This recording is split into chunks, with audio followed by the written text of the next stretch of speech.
your best right then. But first, you need to sign up because they're offering up to $1,000 bonus when you sign up, deposit, and wager in the same day. How can you beat that, man?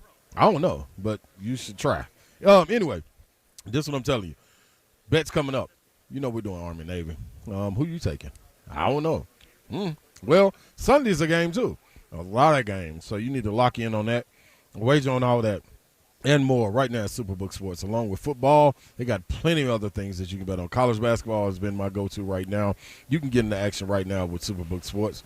Visit superbook.com for terms and conditions. Gambling problem? Call 1-800-889-9789. Book it.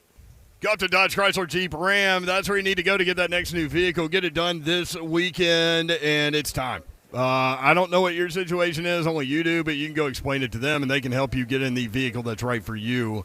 And that's what will happen when you go to Gupta Dodge Chrysler Jeep Ram. 3450 Tom Austin Highway in beautiful Springfield, Tennessee. About 30 minutes from downtown Nashville. Best vehicle buying experience you've ever had. Go take your test drive, ask your questions. They'll have your answers for you. There will be no pressure at all because they simply want you in the vehicle that's right for you, and that's what will happen. You'll go inside. They'll help make the numbers work, and it'll be that easy. You can check them out online right now. GuptonMotors.com is the website. All of the dealership information is there. All of the inventory is there as well. That's GuptonMotors.com. Check them out this weekend. Gupton, Dodge Chrysler Jeep Ram.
3HL 104.5 The Zone. Brent Doherty, Don Davenport, Ron Slay with you live in Philadelphia. Dan is engineering for us here on site. Joe Hunk and Jackson back at the world-famous Music Row, producing from there, broadcasting live from Pennsylvania Convention Center in Philadelphia. The Reading Terminal is right next door, and it's I can't even describe. There's a lot going on. There's so many That's what it wonderful is. A lot smells going in on. there. Yes, Army-Navy game, America's game, presented by USAA. We're going to talk about this game from a naval perspective. Now, Navy Superintendent Vice Admiral Sean Buck joins us. Good afternoon. Hello, sir. How are you? Thanks for having me. How many of these are you doing today? What is your responsibility here? On my dance card, there are 11 opportunities. 11. 11.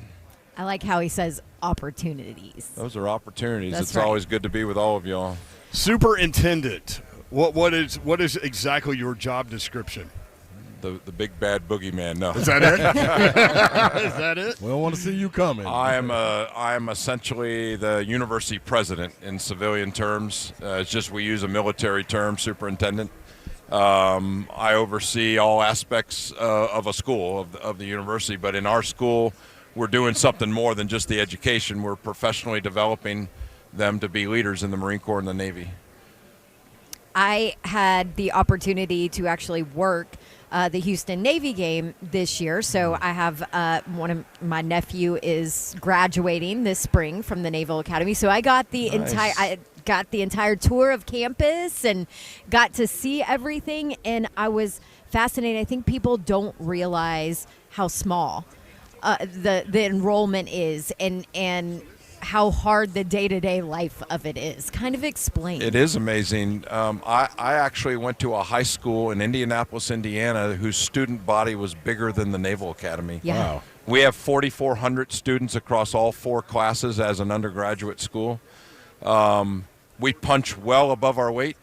The Naval Academy is number 3 in the number of Division I varsity athletic teams. Wow. We have 35 sports, third only to Stanford and Ohio State. Wow. And we compete really well. I mean, 3 days ago, our ladies rugby team won the national championship in rugby. We do pretty well. And so when you talk about the small size of our student body, it is amazing. We have a small geographic footprint in the historic Annapolis, Maryland. We have a small student body, but we join and we're part of something really, really big in the Navy and the Marine Corps and the U.S. military. Obviously, Everybody lives on campus, too. I mean, in one spot. You want to talk about developing that chemistry and teamwork. Bancroft Hall is the name of our dormitory. It's the largest dormitory in the world. It's an awesome place. 33.5 acres of horizontal living space in it, about 9 miles of corridors to get between all the different wings and through all the rooms. It's all connected. Wow. But I will tell you what, I found out during COVID that was the single point of failure at the Naval Academy. I did not have any alternative lodging space when all of a sudden I would have different outbreaks of COVID, and I had to put those that were COVID positive in quarantine or isolation. And so we did some very unusual things. We had a historic 100-year win-win story.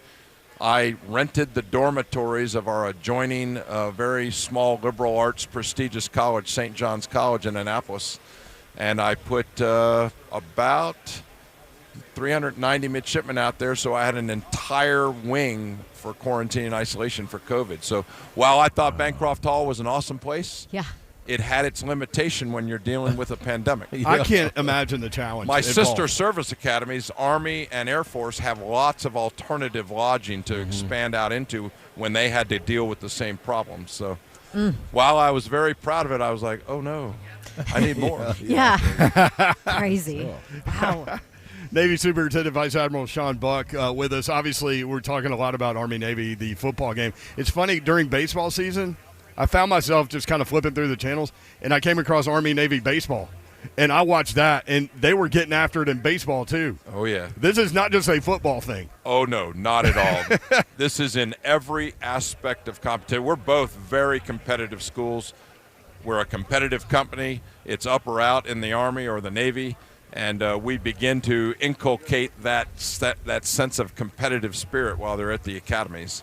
and it's in everything that we do, from the debate club to the chess club to the football gridiron to wherever we play. What is the win or lose? What is that year like prepping for the football event? Because it's not just a game; it's an event. It is talked about every day. Yeah, it is planned and prepared and for and talked about every day.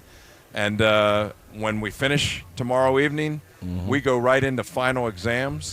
So there's really no break to think about it until finals are over, and then the midshipmen are going to look back on what just happened in the month of December. Right. And you know what?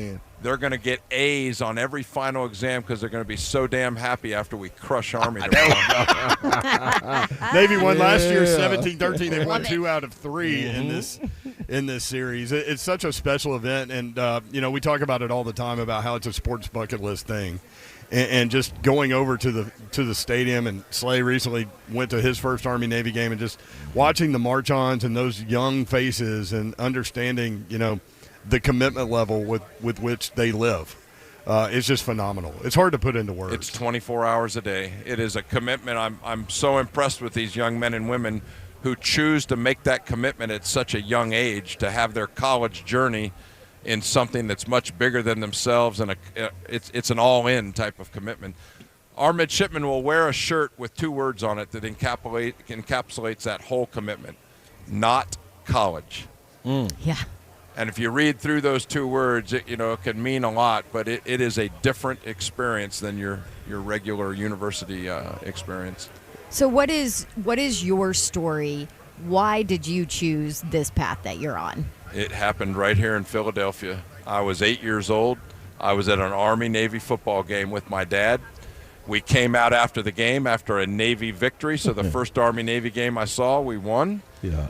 And the parking lot was chaotic, and my dad couldn't get his car out, and there was a Volkswagen Beetle that was in the way, and if we moved that car, we had freedom out of the parking lot.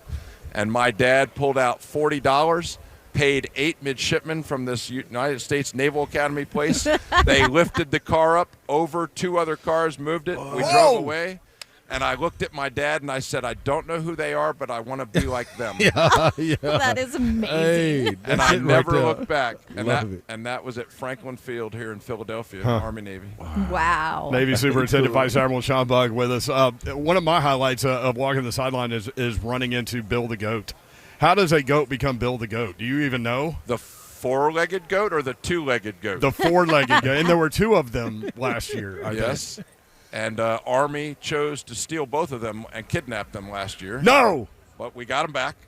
What? How did you get them back? One of those has now passed away of old age. Oh. Every time I bring up some So now we have Bill the Goat, Bill the 37th, 37. and he's got a little brother, Billy the Goat, and he is the heir apparent to be the mascot in another year or 2 when he gets a little bit more bulk on him. But it's a hard worldwide search for an Angora goat.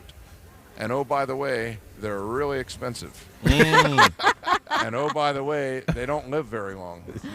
Ooh.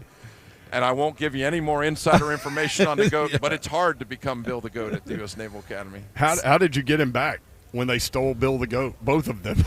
Well, you can read about it in your press because I went public with it. Oh, that was real. And I demanded in the press that Army return our goat, I love it. or I was sending all the Navy SEALs after their Army mule. Oh, you get serious. It gets serious. That mule ain't safe from Navy SEALs. So the goats are secure this year, right? The goats have been very secure this year. Okay. You put a little extra security on them. Yeah, fool me once, shame on you. Fool me twice, shame on me. Yeah. They've Won't be a been under lock and key for a long time. Oh, I love it. They really are beautiful. Like Bill the Goat is beautiful. Yeah. His eyes are like glass blue, and our friend Mickey Ryan likes to say, you look into Bill the Goat's eyes and you can see the future. Yeah. I'm fearful of them. They every time, like, I was ready to try to step to them. I saw last year a couple of people were able to pet them, but that headbutt is coming, and they ain't. And you know what their favorite food is? What? Is animal crackers. They See? love Oh. animal crackers. Oh, we got something in common. You show up with animal crackers, and you will not get headbutted. Oh, there you go. You'll get a You lot might of get- love. no Hit more, the store yeah. on the way to He might get Walmart. rushed, though. That's right. cool. So everybody asks us, how did we get Bill the Goat? a goat to be our mascot. It was way back decades and decades and decades ago. We had no mascot. And the midshipmen looked around right before the Army-Navy game. They looked over at this farm, and there was a goat in the field, and they went over and they asked the farmer for the goat, and the rest is history. And that was it. And that was it. 37th Bill the Goat, but he's got a little brother. Billy. Billy. Right. Yeah. Oh, man. Navy Superintendent Vice Admiral Sean Buck, thank you for your time, sir. Good luck tomorrow in the Thanks. Army-Navy game. Go Navy. All right. There you go. All right. More 3HL when we come back.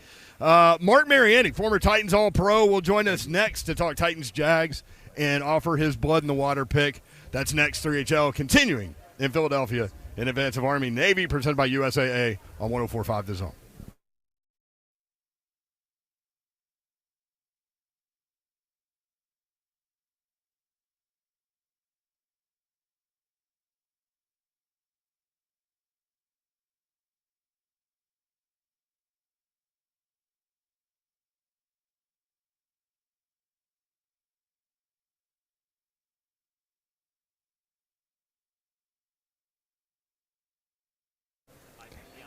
Well, I wonder if Bill the Goat needs a drink or two this holiday season. He probably does, and he would go where I go and where I suggest you go. Maryland Farms Wine and Spirits. Jason and his crew are there, ready to help you with their vast knowledge of bourbon, tequila, wine, cigars, craft beers. They've got everything you need, and during the holiday season, that's the time you need to branch out. I know everybody's got their favorites and their go-tos, and that's great. And you walk right in the store, know exactly where you're going, get what you get, and get out. That's great. But during the holiday season, you might have family and friends coming over, and you might want to sample various things. And these are the guys that have the care and expertise to point you in the right direction, whether you're looking for craft beer, bourbon, wine, cigars, tequila, anything you need, they'll be able to help you out. Locally owned and operated in Brentwood for more than 17 years. Open Monday through Saturday from 9 to 9. MarylandFarmsWS.com is the website. But go see Jason and my guys at Maryland Farms Wine and Spirits and get stocked up for the holiday season in Maryland Farms, 101 Creekside Crossing in Brentwood. Again, online, MarylandFarmsWS.com.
Good afternoon from the Superbook.com sports desk. I'm Joe Hunk.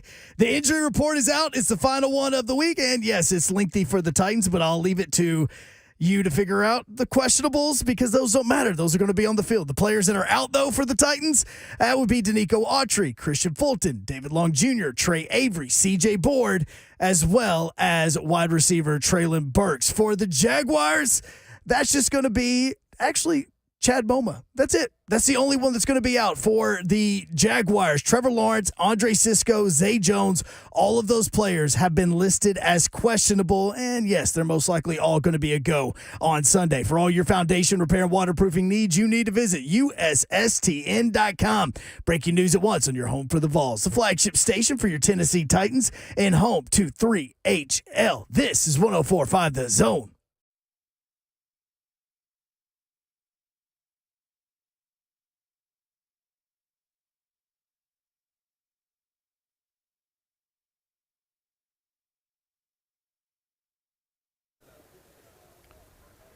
HL 104.5 The Zone. Hope you're having a great Friday. Brent Doherty, Ron Slade, Don Davenport with you, broadcasting live from Pennsylvania, Philadelphia to be exact. Pennsylvania Convention Center is what I meant to say. In advance of the Army-Navy game presented by USAA, it's time to welcome in former Titan All-Pro and pretty much just all-around good guy, Mark Mariani. We call him Moonshine. Joins us now, 3HL. Mark, what's up? Let's go. Oh, you're the best hype man ever, dude. I love it. Good afternoon, ladies and gents. Man, I'm so jealous. Every single year you guys broadcast from the Army-Navy game, and every single year I'm sitting in my chair going, gosh, I have the most FOMO of all time. I think it's it's on my bucket list as one of the coolest things. Every year when you turn it on, it's by itself. There's no competition, and it's, I do a little red, white, and blue patriotism, and I love that. So it's going to be an awesome event. I'm so jealous you guys are out there. It is a lot of fun. And let me tell you, as I roll through Yellowstone, every time I watch it, I think, man, I really want to go on a field trip to Montana with Mark Mariani. I really want to get that. Well, there's the Montana experience that I'm sure Mr. Dutton can show you. And then there's the moonshine, bar crawl that I can show you in Missoula, Montana. So, you got to pick your poison there. But, no, I'd love to show you my stomping grounds. Maybe the good old 406. That fresh air up there, man, gets you right, I'll tell you. Absolutely love it. Hey, rough week for you last week, Mariani. Rough pig for you last week. Dude, I mean, are all Titans fans? I mean, it was a rough week all around. I mean, we talked about it, and I probably didn't give it enough credit, man. A.J. Brown just kicked us in the you-know-what, man. It was like, not only did he kick us in the you-know-what, but then he personally got John Robinson snipped. I mean, what is the deal there? It's been a long week, so I'm prepping for my big time Friday show, and you know what? I woke up this morning and there's two ways you could go. Like, you could choose violence or you could choose optimism, man. And I'm just like, listen, oh no! All right. That choice. Hey, listen. Let's get out of the way early then, finally. Violence, but Mark. hey, at least, I'm at least going down with my blood in the water, riding with the boys. All right. But dude, listen. The Titans gave us all like a little bit of heartache last week. But you know what, man? I thought about it today, and I'm like, with the old Nintendo games where they got all dusty, the cartridges, and you had to smack them around a little bit, and you had to like hit it a bunch of times. Then you just did, you got to blow on them and all that stuff. And then you put it in, doesn't work. Put it in. Well, what do? You got to hit the reset button, baby. You got to hit the reset button. J-Rob, I think what he did as being a huge piece to this puzzle back in 2016 and turning this thing around, he deserves a ton of credit and a ton of pat on the back, and we appreciate that. But at some point, everybody's resume gets thrown on the table, man, and I credit the ownership for being decisive, and obviously it's been on their mind. And I just think at this point in the season, the good news for Titans fans is we're winning the AFC South. We are winning the AFC South. I mean, let's stop all the negative talk about 5 games left. We're going to win the AFC South, get in the tournament, and the type of nasty football we play, we can make some noise in the playoffs. But this obviously better serve as a reset in that locker room, man. I mean, I can't think of anything, that could have done it better than just like, hey, guys, let's turn up the urgency level here. We can't be putting that product on the field again, man. That was just embarrassing, and the penalties and sloppy, and the guy sets the record. But guy has a huge day on punt return. When have we given up punt return yards ever? And so anyway, just all around, it didn't feel like the type of team we're going for. And man, and so I chose optimism today, right? We're gonna win the AFC South. We got a bunch of things going for us. And then that freaking injury report comes out, and I'm looking at that thing like, God dang, man, that thing is long, and there are some big hitters on there. But that's all right. That's all right. I think there's going to be, well, we can't pick it for blood in the water, but there's going to be blood in the water in that backfield. It's all around our boy Trevor Lawrence's big toe.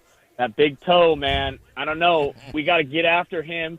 Danico, I think the other thing is I haven't really realized until the last couple of games how big of a loss when Danico Autry isn't in this football game, in these football games, because so much more attention on Jeff Simmons in the middle, and there's guys out there making plays, but Danico Autry, man, I think of the Colts game, I think of a couple other plays.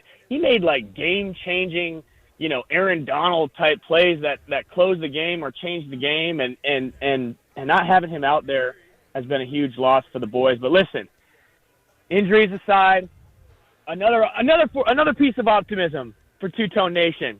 I went for the Bucks week and for the Cardinals week during joint practices during training camp, and there was one dude that just kept flashing. I'm like, I gotta go see this guy.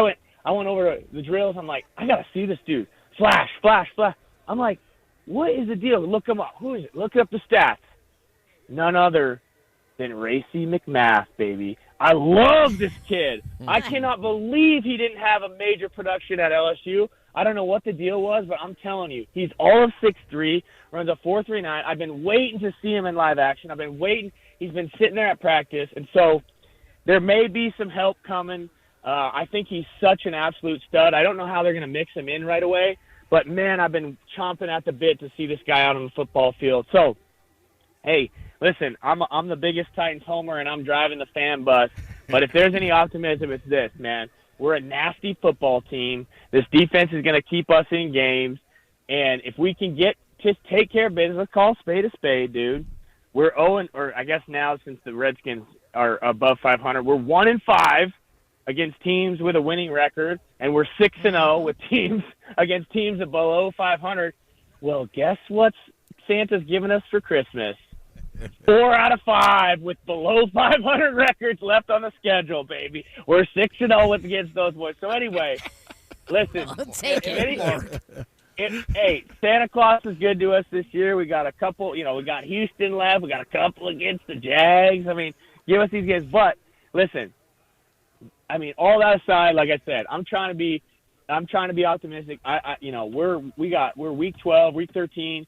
There's nothing to, we've lost 2 in a row against 2 really good football teams. But what we put on the field was not us this week against the Eagles. And I think it's time for a major look in the mirror session with everybody in that locker room, coaching staff, everybody around. And I think Miss Amy sent that message, like, listen, it's not good enough.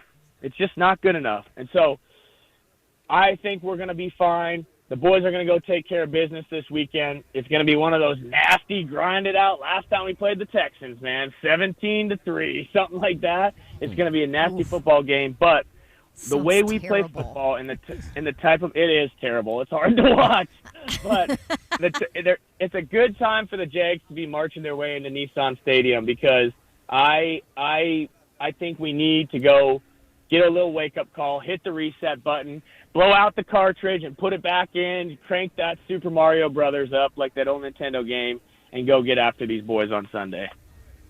Man, looking at it, Mark, man, you can't wait to see a guy like Derrick Henry finally bust loose, dog. I saw the O-line speaking and taking accountability, so I look forward to them trying to get back on the right track too, dude.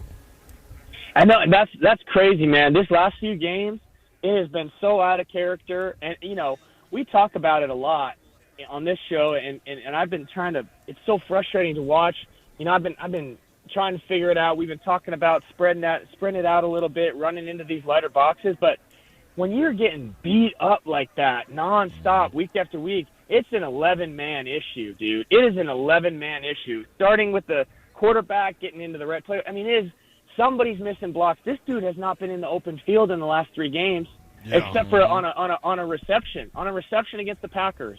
In the last 3 games, he has not been on the second level in the run game, and it is hard to watch, man. I know he's a big dude, right? He's 6'3", 250. We get that, but he's not Mike Allstott. We say this all the time. He's not Jerome Bettis. He's a different breed who needs space. This dude needs space, and he needs to be able to get out in the open field and see where these guys, these little nasty bees, are coming from, and he will make these guys miss. But in this hole, he's running into these boxes that are so muddy. I just think I'm waiting for the offensive line and tight end groups to take some accountability, get your one-on-one blocks, and then get this guy loose. And we all know the history here. We have feasted on the Jacksonville Jaguars in the run game. We have hit the reset button. We have taken accountability. We have looked ourselves in the mirror. Jacksonville Jaguars, the feast is coming to town, and so it's a good week for us to get back to what we do best. I think it's going to be a no penalty, no turnover, nasty mentality. It's a wake-up call in that locker room, and I think we absolutely get after the Jacksonville Jaguars, especially if our boy has his bad toe, Trevor Lawrence, back in that backfield. I hope we just feast on him nonstop. But it is kind of one of those points in the season where it's do or die, man. You got to look yourself in the mirror. You got to be ready to empty the gas tank on Sunday afternoon. Mark, listen, man. They think that we can carry all this money with a little canoe, dog. We can't do nothing with no canoe or a little rowboat. I think you're going to need a bigger boat. Let's go, baby. Hey, blood in the water. Hey, you need a bigger boat. Hey, yeah. Hey, yeah. Let's go. Hey. Hey. Let's go. Hey, you guys ever see those barges going up and down the Cumberland? That's what we gonna need after this weekend, baby. Yeah. Let's go. Baby. Hey, we're on a 3-game slide. We're not gonna beat around the bush, but thank goodness we got all this house money because we're going after it. And we're going back to the well this week with good old Kirko Thuggins, baby. Not Kirk Cousins, Kirko Thuggins, baby. To put away the NFC North. They're going to Ford Field, the Minnesota Vikings, maybe the best receiver in the league, Justin Jefferson. And guess what? They're underdogs, 10-2, 9-2 underdogs. Unbelievable. They said to him, they said to Kirk in the interview this week, they said, "Hey, Kirko Thuggins, not Kirk Cousins. Kirko Thuggins is who we're betting on." They said, "Hey, these guys are being super generous. They're giving you guys 2 points on the road." And Kirko Cousins with his big old chains and all of his drip, you know what he said to him, Clay? He said, "We don't want him, baby. We don't want him. We're going to go to Ford Field. We're going to shut down the division. We're going to win that 1 seed in the NFC." He did us right early in the year. We're on a 3-game skid. There's blood in the water in Detroit, baby. Go get it, Kirko Thuggins, and you party on that plane ride home. I don't care what the NFL rules are. There he is. He's Mark Mariani, at Mark Mariani 80. He never, ever had a drink on a plane while playing in the NFL. Never. Thank you, Never. Mark. Good stuff, buddy. I always abide by the rules. You guys have fun out there, man. Go get after it. We'll see you Have soon. some brown water for us. That's right. Mark Mariani. When we come back, we'll visit with Brian Jones, CBS studio analyst. We'll talk about the NFL. Also, he played at Texas. We'll talk about Texas going into the SEC. That's coming up next. 3HL 104.5 The Zone.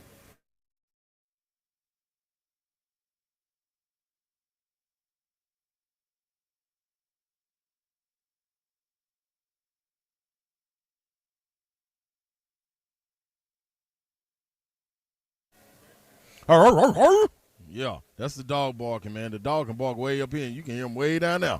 Listen, I'm going to tell you this right now. Get on in to Red Dog Wine and Spirits, man. Make sure all your holidays, your spirits are taken care of.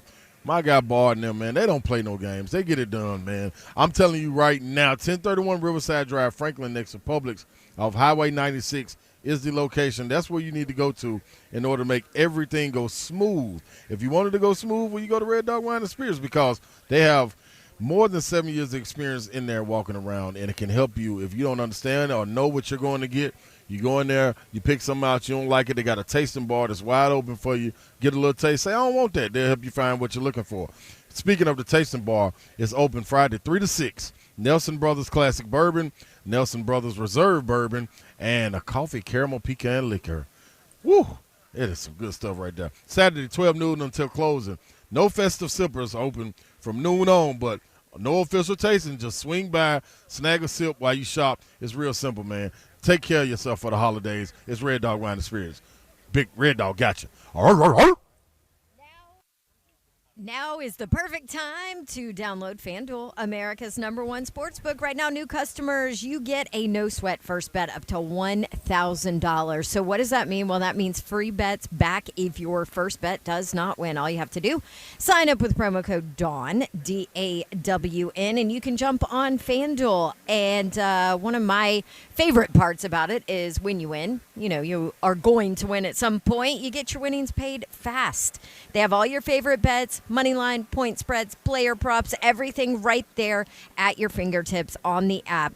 Safe, secure, super easy to use. So jump in and sign up today with promo code DAWN for your no sweat first bet. Promo code DAWN, and you can also make every moment more this season with FanDuel, official sportsbook partner of the NFL. You do have to be 21 and older and present in Tennessee. First online real money wager only. Refund issued as non-withdrawable free bets. Expires in 14 days. Restrictions apply. Terms at sportsbook.fanduel.com. Gambling problem? Call or text the Tennessee Red Line 1-800-889-9789.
3HL 104.5, The Zone. Brett Doherty, Don Davenport, Ron Slay.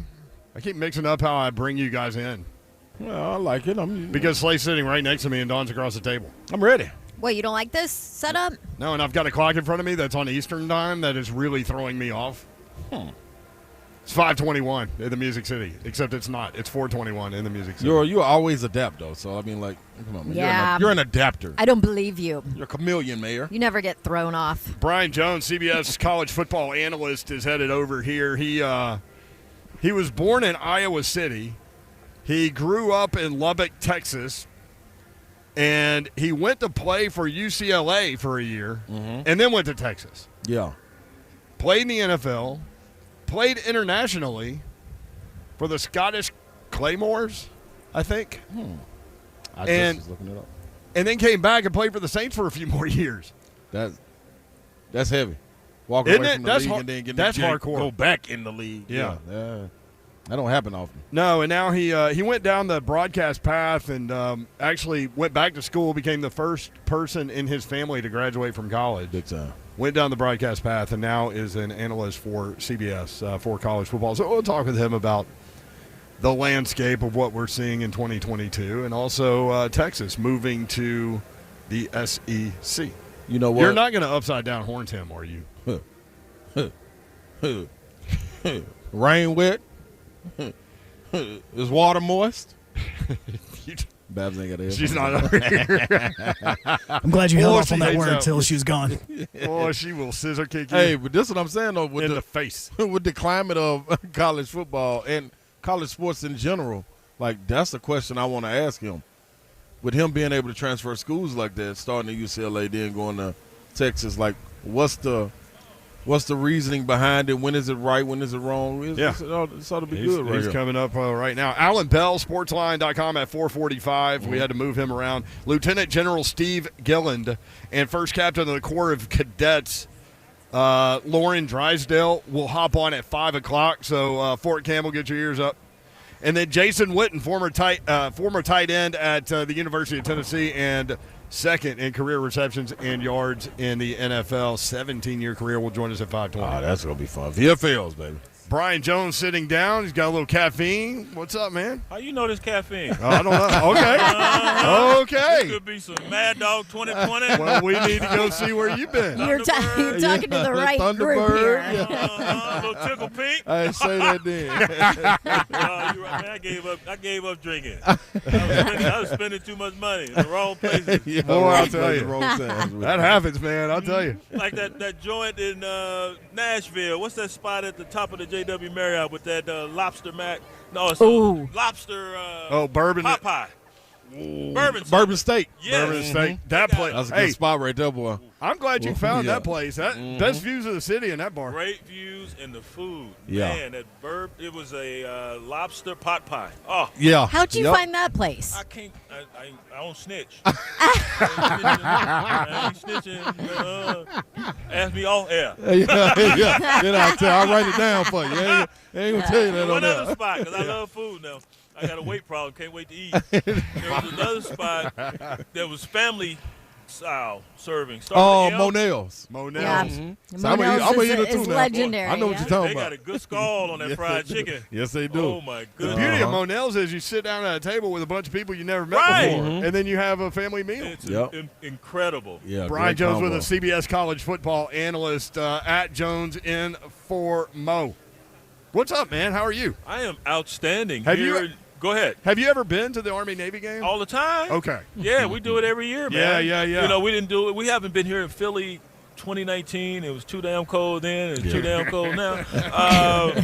But Yeah. we made it. And last year, of course, it was in New York. Yeah. But, yeah, we've been doing – I think, man, Isn't it cool? this is about my 7th or 8th one. Yeah. Oh, And wow. they're all unique in their own right, and it's always cool, and it's indescribable until you've gone and seen it, because the game, it's the football in its purest form. And growing up in West Texas playing option football, and it is so cool to see how precise each of these teams are when they're running it, and you know you're not going to get a lot of scoring. So any big play, you know, you go nuts because there's not going to be too many. I think the last time someone scored 20 points in this game maybe 7, 8 years ago.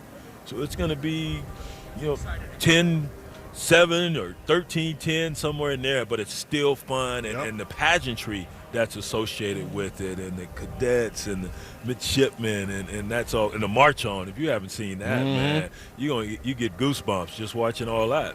Yeah, the under has hit something like 10 straight. It's like 7 years. years. Yeah, it's something crazy like that. It's so funny. you know what you're getting. You're talking about that run game, man. Assignment football, don't fall for the cheese, all those things. I started looking at the numbers. Army, 92 pass attempts, 600 rush attempts. Navy, 122 pass attempts, 651 rush attempts. I mean, you know what you're going to get out there. And both of them are familiar with each other. Yep. And this Navy defense, they've held 6 opponents below their rushing totals on the season.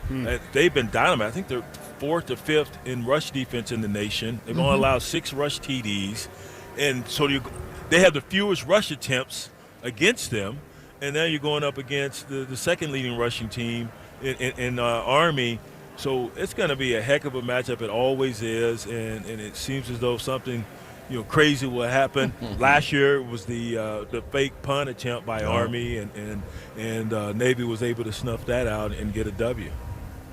Well, I want to ask you a question, personal question with the state. Oh, personal? Yeah, this personal. About right food? Here. Yeah, no, this right here about sports. We're gonna Don't get him started on food. Hey, That'll be we our won't. whole Yeah, show. we won't go no. We won't go nowhere else. I'm telling you right now. Well, you said personal. I was like, how you know I was there? Who told you? Hey, snitches. Remember? Yeah. Snitches get stitches. Yeah. Sometimes ditches. You better believe it. You better believe it. Sometimes this is what I want to know. So, your college career, you went to UCLA first, Yep. then transferred to Texas. The transfer portal. Yep. Decision making, what goes into that decision? What was your reason for doing it, and what do you think the decision is now for the majority of these young Totally men? different than what's transpiring now. Right. And first of all, I'll say you never leave a job unless you have another job lined up. Mm-hmm. That's what we learned a long time ago. Coming out of high school, I'm from West Texas, Lubbock, Texas. We call it L.A. Mm-hmm. Lubbock area sounds more metropolitan. And See, we have Lower Antioch in Nashville. there you go. Yeah. And so the Southwest Conference at the time was in turmoil. SMU has just gotten the death penalty. Yep. Everyone's being investigated. UCLA's hot. They were just about to play in their 3rd or 4th straight Rose Bowl. I go out there, man, and in Lubbock we get all 4 seasons. It's freezing cold, snow on the ground. I take my recruiting trip, go out there. I was like, dang, it's different. This where it's at. It's different. Yeah. I think I can hang here. I think I can do this, man. But the whole time I was there, even though I played as a freshman All-American, all this, I longed to be a Longhorn, and they were down. The program was down at that time. So after my second year, I decided to transfer. I just couldn't fight the feeling anymore, and I wanted to be a Longhorn. That was a childhood dream. And so I transferred to Texas. What's going on now? It had nothing to do with competition or anything of that sort. What's going on now, it does have something to do with competition. And now you throw NIL in the mix as well. Guys are chasing those dollars also. Right. And I just tell these young men, I had a conversation with a guy the other day, a friend of the family, kids at a Power 5 Pac-12 school. And I said, man, if it's competition, dude, you're going to find competition wherever you go. And if you've been here 3-4 years and they've helped develop you, why not just stay? And you may not be the starter, but you may get an opportunity at some point. Someone goes down. Or even if you don't get that opportunity, this is a school that has put so many guys in the pros at your position, they might notice you as well. Right. And if you don't get noticed, you're going to get a tryout as a free agent or what have you. So the whole point I was trying to make to him was stick it out. You've been here. You've been here this many years. Why are you running trying to find something else when the grass isn't always greener? Right. The weeds may be deeper. Mm-hmm. So you're going to find competition wherever you go. Love it. And that's my spill to these guys. But then again, depending on their personal circumstances, I can understand why a guy would want to transfer. But I think the way we need to manage expectations, it needs to be at the high school level. Because some of these cats think just because the team is recruiting you, okay, I can go play there. No, man, you cannot. You need to understand how you like to be coached, how they coach at that particular institution. And so both sides need to understand whether or not there's a fit. I didn't mind coach yelling at me. As long as you don't put your hands on me or anything. Right. But yelling, that was part of it. We Yeah. grew up with that. Yep. And I always tell these young men, when that coach stops getting on you, that's when you're in trouble. That's when you should be concerned. Yeah, you're going unnoticed. Because they don't care anymore. They don't care anymore, exactly. So we need to start managing expectations with the parents and with these kids at a much younger age.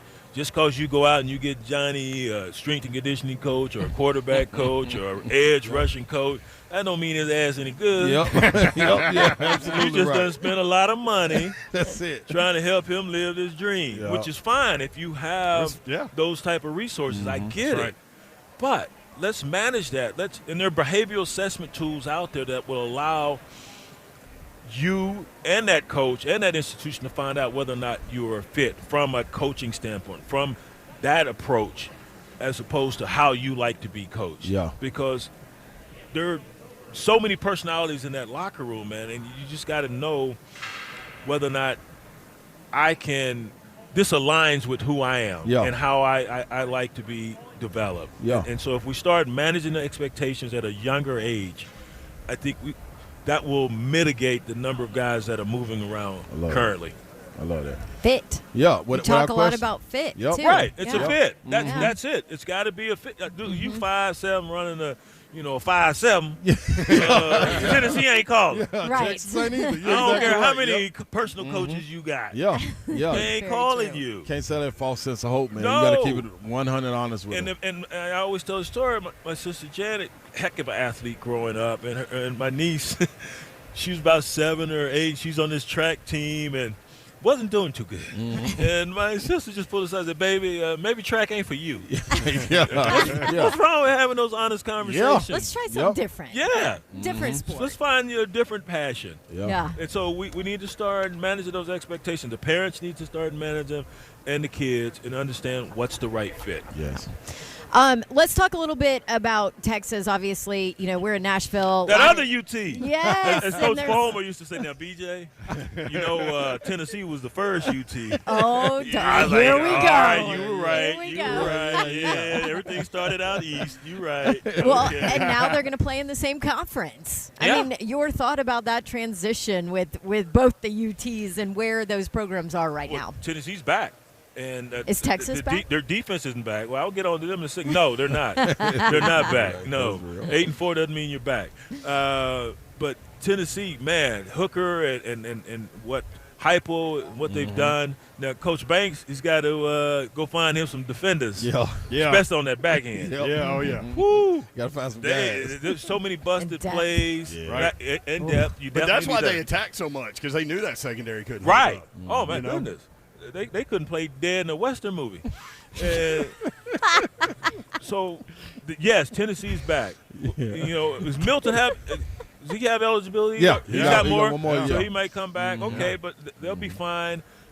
Defensively, they'll get right there. Texas, obviously, you look at the record, 5-7 to 8-4, they progress. Right. They have gotten better.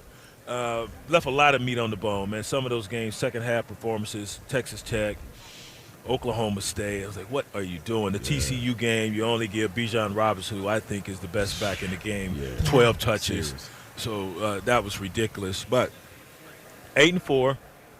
Quarterback, he regressed somewhat after he came back from his injury because he looked like he'd hung the moon early on versus Alabama. And then it was hit or miss when he returned. So we'll see what that brings. But they had a young offensive line. They're going to get much better there. But they're on the way up. I believe this year has to be the year. You're back when you're winning 10 ball games. You're back when you're vying for a conference title and not hanging your hopes on K-State losing to Kansas. You're back when your name is in that national title conversation. So, no, they're not back. There you go.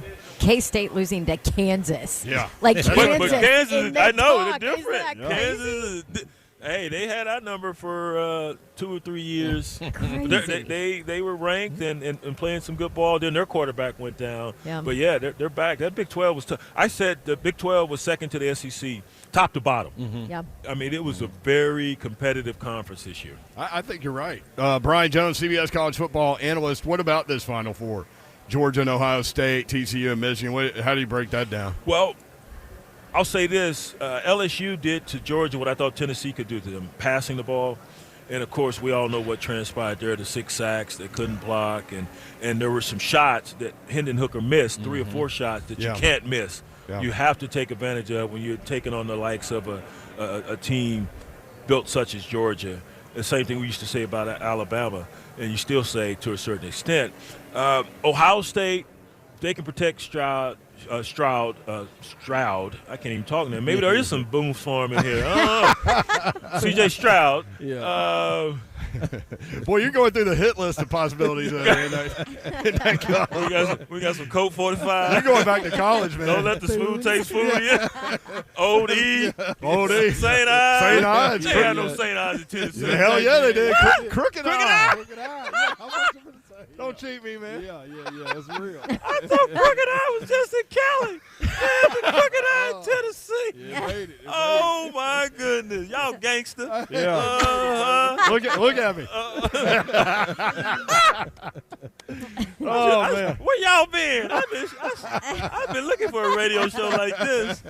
So, Georgia going to win it, or is Michigan good enough? I think Georgia's going to win it. Yeah. And my point was C.J. Stroud, with their offensive prowess, they can keep him upright. Right. And the receivers they have, Marvin Harrison Jr. and the other guys, they can do what LSU did, spinning the ball. Because that, I believe, is the Achilles heel for Georgia's defense, is that back end. Yeah. Keely Ringo and this kid Starks. Yeah. Oh, my goodness. Yeah. He's a freak show. This guy, there's 2 interceptions. Just go back and look at him. Unbelievable. K-State and, TCU and Michigan, that's an interesting ball game. The receivers will get healthy for TCU, but they didn't stop the run as well in that last game versus K-State in the Big 12 championship as they did earlier versus K-State and Texas. So that one to be fun. Michigan, man, can they hold up with their running game? Can J.J. McCarthy? I think it's going to be Georgia and Michigan in the finals, so we'll get a repeat of last year semifinals game. But J.J. can he handle that pressure? That Jalen Carter boy. Yeah. See, there's a reason.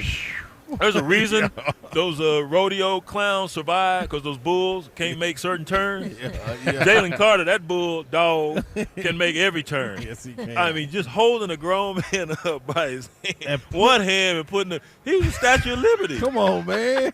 Come on. Yeah. That's got to be a mural somewhere in that facility. Yeah. That's one of the best football plays I've ever seen. Man. They got it. So how do you tame him?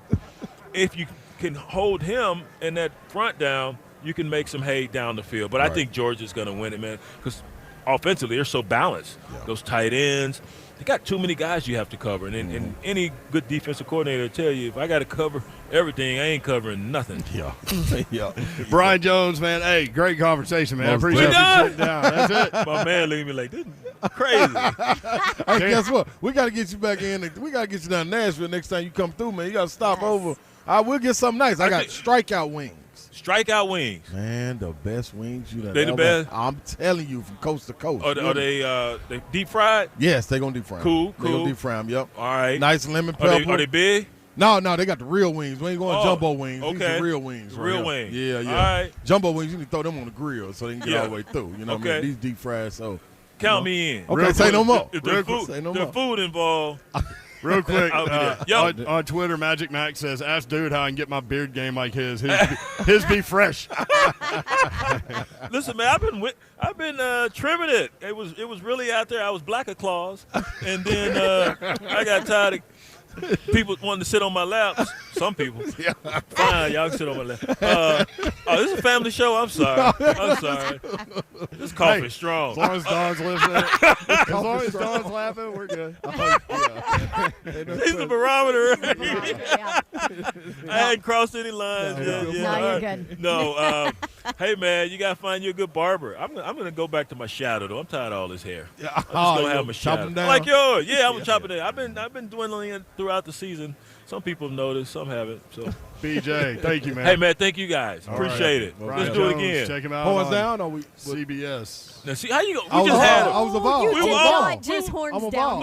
I was just asking. So, Bro, you did that at the end. Are you serious? No, I was trying to throw the Vol sign up, and Something took over. No need to trip off that. Throw this hot coffee on you. How about Oh, that? now it's hot We gonna coffee. sell We wings. were family a minute gonna ago, sell and some then you wings. just Don't had need to trip. see. He just wore out his welcome. That quick. That's why I don't like black people. I can't come home for the holidays. Hell no. I got to stay on the porch. Oh, I see. That's why I moved out the hood. People like you. Got to mess up the party. Don't know how to act. You gonna step exactly. You Don't know how done to stepped on the End of the birthday night, cake. Oh, man. All right. Y'all quit laughing at me. Alan Bell, next on 104.5 The Zone.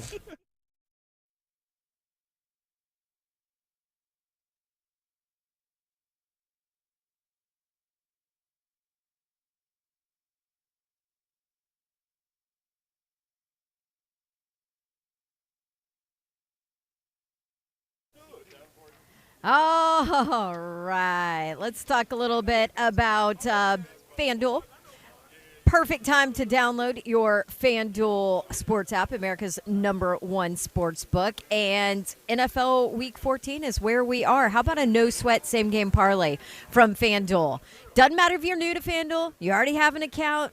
You get free bets back if your same-game parlay does not hit. NFL same-game parlays, perfect way to combine your bets for a chance at a bigger payday. If you want something simple, all you have to do is open your app, and you can go and pick one of the popular same-game parlays pre-built for you in FanDuel's top-rated sportsbook app. How easy is that? Just open it up, click it, bet it, boom. Or you can build your own. However you want to play, bet the NFL with a no-sweat same-game parlay. Sign up with promo code DAWN if you don't have an account. And if you already have FanDuel, you are all set.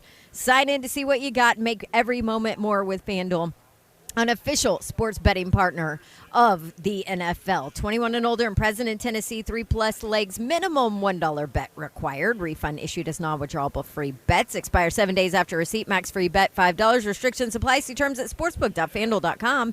Gambling problem? Call the Tennessee Red Line, 1-800-889-9789.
What's happening, good people? You know what it is. It's me, Ron Slade, here to tell you about something that's going to make your day. Probably make your holidays and make it real easy, too.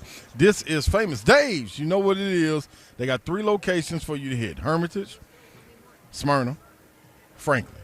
Make everything real, real easy for you for the holidays. You can go through there, pre-order the turkey feast, smoked ham, it feeds groups 4 to 15. I mean, nothing easier. You can pre-order it and bring it home and enjoy it. So you can take care of your shopping, your cooking.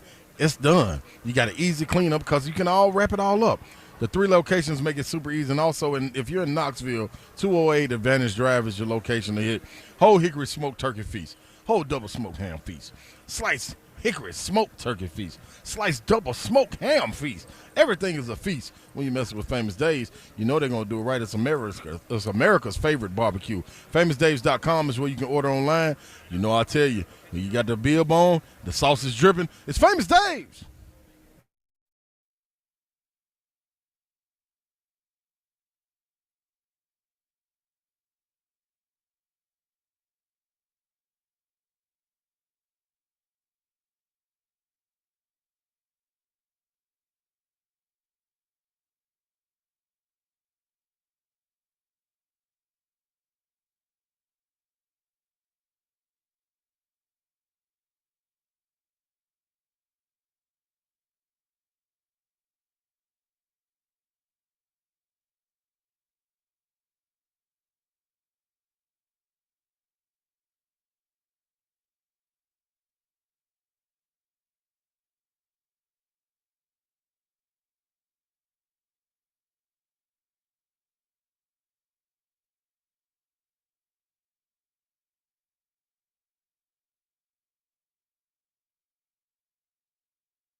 HL 104.5 this home. Man, love cutting up with Brian Jones right there. If you missed that conversation, you are going to want to hear it on the podcast. Alan Bell joins us now as we broadcast live in Philly in advance of Army-Navy. AB, what's up? How are you? Hey, what's up? Y'all doing all right? Yeah, we are, and appreciate you being flexible with your time today. Usually AB joins us live from Scoreboard at 4:20 until 5 o'clock. We have limited time. But so having said that, AB, I'm just going to go ahead and ask you, what do you love this weekend in the NFL? Well, I'll tell you this, all right? One, the Tennessee Titans -3.5. If you like the Titans in underdog games, Mike Vrabel underdog games, fantastic. This is Mike Vrabel. I have everyone's attention type of game, and I don't think that there's anything better than that. The Titans should handle their business at home in not a must-win, but kind of a must-win. Yeah, rolling Titans here. Wait, hold on, AB. You're going that definite with Danico, Treylon, Christian Fulton, David Long, all out. Yeah, out. Keep going. Already keep ruled going, he out. said. Keep going. You say keep going. All right. I mean, there's still a lot of questionables in there, all that, but why? Yeah, so, Don, it's a great point, right? And you're not wrong at all. But I'll tell you what, if Mike Vrabel is sitting there on that sideline after everything that just transpired this week, let me say this. Anybody who's ever been in an office when someone important is let go, it's a weird feeling. And when you're that person that's kind of stepping in those shoes, buddy, you know that you have to bring it in that, just whatever environment. If Mike Vrabel's there, I'm rolling Mike Vrabel. Yeah. Legit point. All right. Well, AB, let's hit some real quick. Outside of that, Minnesota Vikings at Detroit Lions. I've been rocking with the Vikings all year, so I don't see why not if they're an underdog going to Detroit. Yeah, see, hey, Clay, you just said it best, man. Like, this Minnesota Vikings team's for real. This is not a 10-2 smoke and mirrors. Like, this is a good football team. I feel you on Minnesota. I like that. Also like the over. Detroit is playing excellent football right now as well. That locker room believes. And when you have that, you have something good. I roll the Vikings. My favorite play is the over, 51, 52, somewhere around there. I don't hate the Vikings at all. And look at the Vikings in the fourth quarter in terms of the points that they score. It is off the charts solid. So if you like Vikings second and a half as well, it's probably a solid play. Let me ask you this one real quick. Houston Texans at Dallas. Babsy was talking about that spread earlier in the week. 17.5, if it's still sitting at that, what do you think about this That's game? huge. Big. Man, it's so many points, right? Like, I'd love to hear, like, Don's thoughts on it, but, like, it's so many points in this game. That being said, the Houston Texans are the worst rushing defense in the NFL, and we've seen from the Cowboys in the last 3 weeks that when they are trying to literally just run the clock out, they score points, right? So, I mean, I don't have a strong play anyway. 17 points is crazy. Don, what are your thoughts here? Oh, I'd stay away from anything that big in the NFL. Yeah, it's so many points. I agree. I don't care how garbage they are. Yeah, I mean, Cowboys turn over a couple times. You're never getting to 17. You know what I mean? Like, ever. No. Yep. You're 100% right, yeah. What about Army-Navy? You giving any thought to this one? It's funny because Army was initially a 1-point favorite, and now it's shifted completely the other way. I think Navy by 2, something like that. Yeah, that's a big – I mean, it jumped the fence at 0, right? We've seen 3 points of movement there. It's pretty significant in a game that only has a total of 32.5. Now, I'll say this. Everyone on the planet bet Service Academy unders, and rightfully so. They hit it like a 71% clip. That being said, you know what? I'm betting the over out of spite. I think it's going to be a phenomenal game. Yeah, give me the over 32.5. I mean, literally, what are we going to get to, 17? Like, I think both of these teams can do it. Yeah, like I'll take it. AB, you're setting yourself up to be really freaking pissed at a 6-3 third quarter score. I know, screaming like, come on, let's throw bombs here, let's go. Somebody do something, anything. Yeah, that's awesome. Hey, thanks for hopping on real quick. Really appreciate it, brother. Hey, I appreciate y'all. Y'all have a good time up there. That's awesome that you guys are there. Thanks. All right, he's going to over 32.5 in the Army-Navy game out of spite. Yeah. He's going over in the Minnesota-Detroit game. That one's going to bite him in the butt. That's what I think. And then the Titans minus the 3.5. Hey. There you go. I mean, it is what it is. It is. Earlier in the show, we talked with Navy Superintendent Vice Admiral Sean Buck. When we come back, we're going to get the Army side of things. Lieutenant General Steve Gilland and First Captain of the Corps of Cadets, Lauren Drysdale. You're going to want to hear this. We talked with them earlier, just off the microphone. Awesome people, great stories. And Fort Campbell, we're looking at you next on 104.5 The Zone.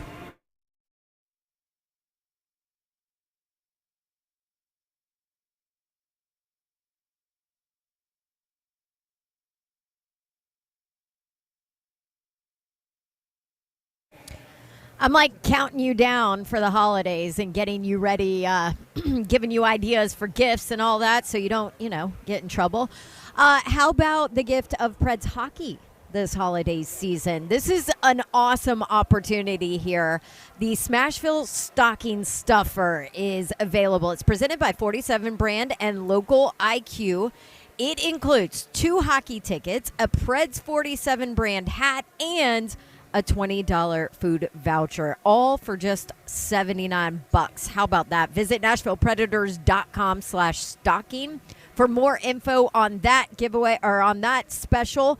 But how about this? Maybe you're more interested in more games. Check out the 5-game pick plan, which is presented by Hattie B's. You can pick any 5 games. You can select your seats, and you get a Preds car flag and a $10 gift card to Hattie B's. So there you go. Dinner before a game, all set.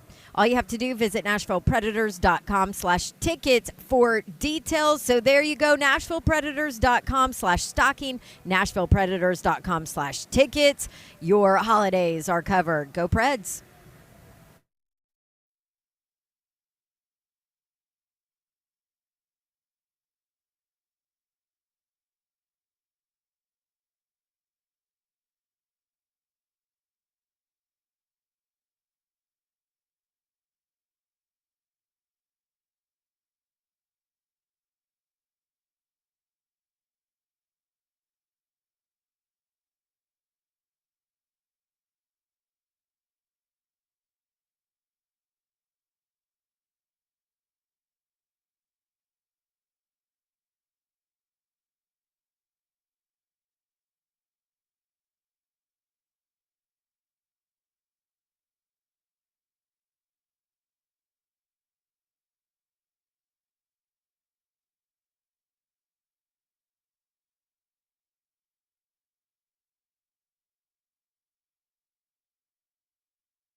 Good evening from the superbook.com sports desk. I'm Joe Hunk. Titans and Jags on Sunday. There's going to be a few players from the Titans that are going to be missing, like Danico Autry, wide receiver Treylon Burks, cornerback Christian Fulton. Why am I messing up on these names? This is horrible. Christian Fulton, there we go. Linebacker David Long Jr., cornerback Trey Avery, maybe because the list is so long, and wide receiver C.J. Board. Now, when it comes to the Jags, yeah, there's only one player that's really missing. He really doesn't mean anything, but the players that you need to know about is Trevor Lawrence, Andre Sisco, as well as Zay Jones are all listed as questionable, so most likely they will be good to go on Sunday. But for all your foundation repair and waterproofing needs, maybe they can help me speaking. You need to visit USSTN.com. Breaking news at once on your home for the Vols, the flagship station for your Tennessee Titans, and home to 3HL. This is 104.5 The Zone.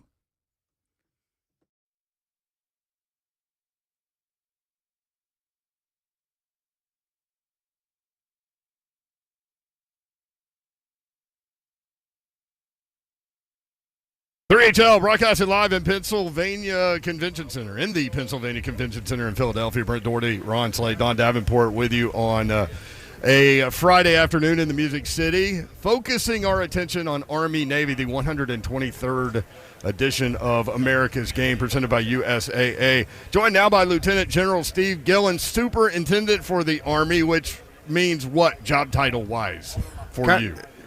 Kind of multiple titles, sir, yeah. As Superintendent of the United States Military Academy. One is I'm the commanding general of all of West Point as a military reservation and responsible for all the people that work there, reside there. And then also, as a superintendent, it's also the comparable to a university or college president, and responsible for everything that occurs within our academy from an academic, military, physical, and character development perspective. So we tell jokes on the radio, and you have way more responsibility every day than we do.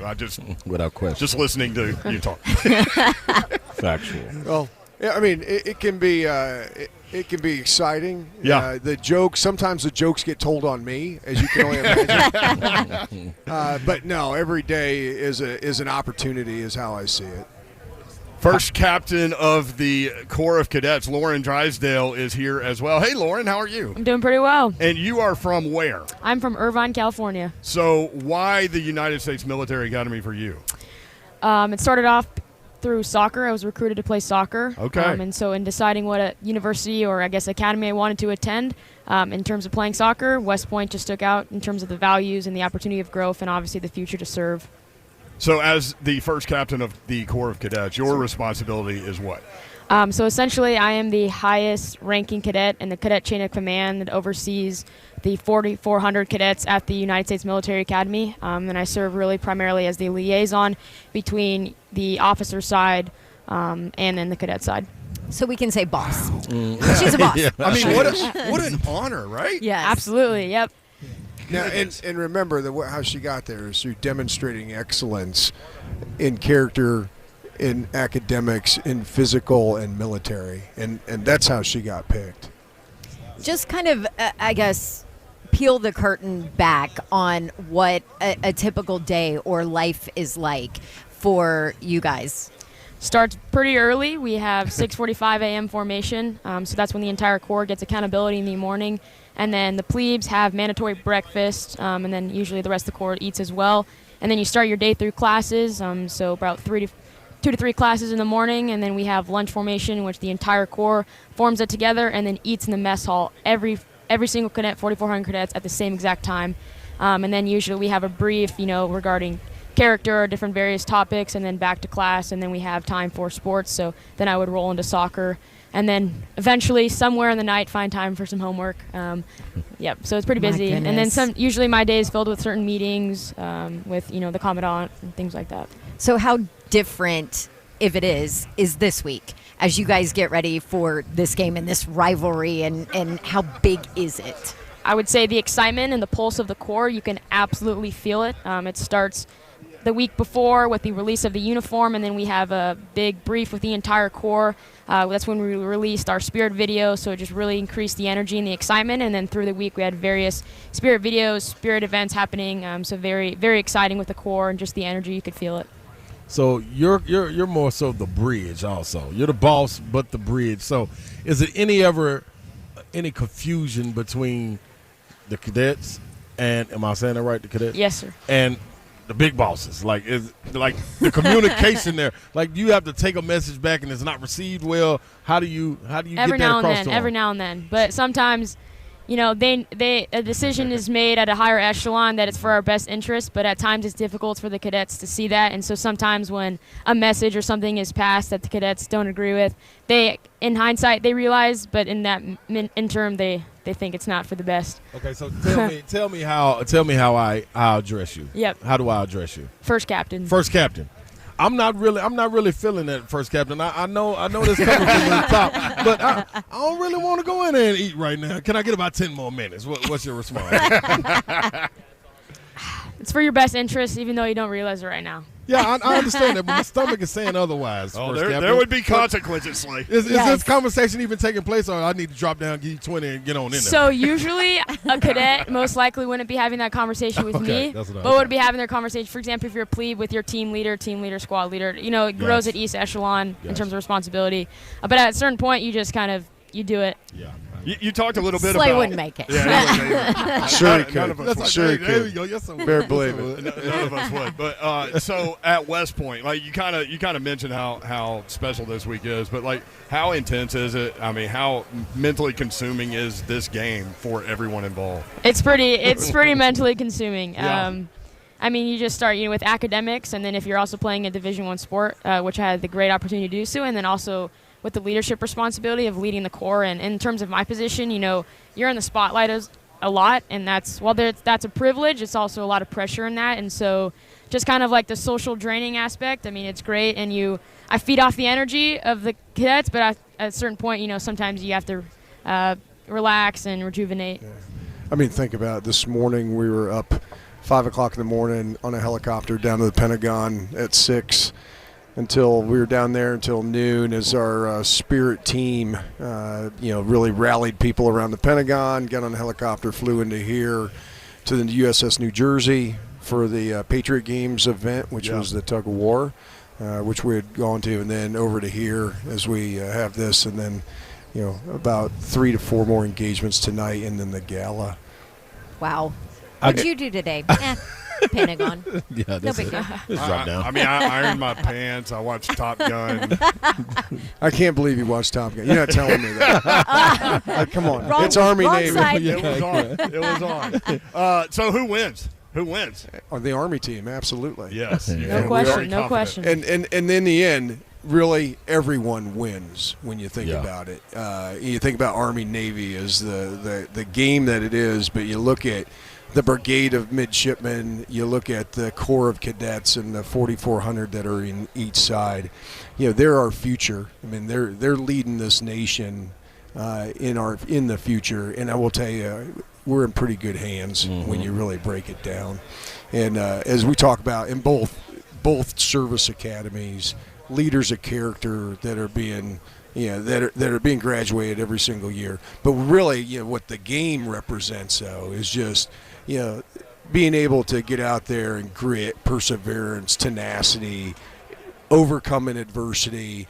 The team, not just the football team, but each of the respective corps, the corps cadets, the brigade midshipmen that fall in behind and are supporting them, that are representative of the services and all the fans from around the world that are watching that game and supporting. Real quick, let me ask both of you this. She said, Slay wouldn't make it. And you said, sure he would. Absolutely. How many times do you have to have that conversation? Coming from the sports world, like that's what the coaches would preach. Like, you got one more sprint. You got to make it through this quarter or whatever it may be.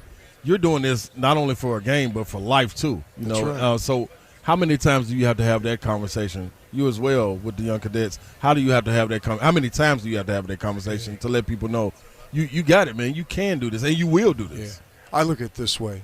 All right, 36 plus years ago, I showed up at the military academy, 18 years old, and if I can make it, anybody can make it. That's how I see it.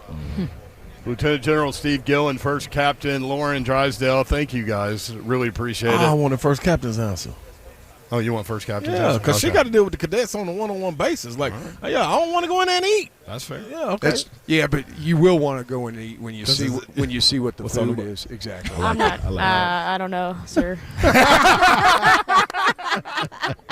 Because she's I like love it. 1,000 times better than I ever could imagine being. Love it. Love Well, it. I will say this: we have Fort Campbell, a lot of listeners Yep. from Fort Campbell, and we love them. Yep. So you got a lot of support from Middle Tennessee, certainly for your side. Absolutely, Screaming Eagles. I've served there. It's a great fan base. Awesome folks there in the Nashville, Clarksville area. Love it.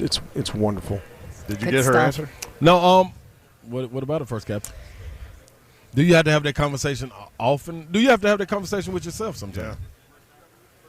A few times maybe with myself, but I'm very happy with where I am and the experience that I've had. A couple have had to experience that with my teammates. You know, oftentimes you try to figure out why you're at the academy, Right. and sometimes the reason that you go to the academy, for example, soccer, is different from the reason that keeps you there. Right. And so a lot of it, but when that conversation comes up, I just really bring it back to, the teammates and the people, and then unlike any other, the high caliber of people that you're surrounded by, really different than any other experience you'd have had. So that's really kind of what I grounded in. Love So, it. yeah.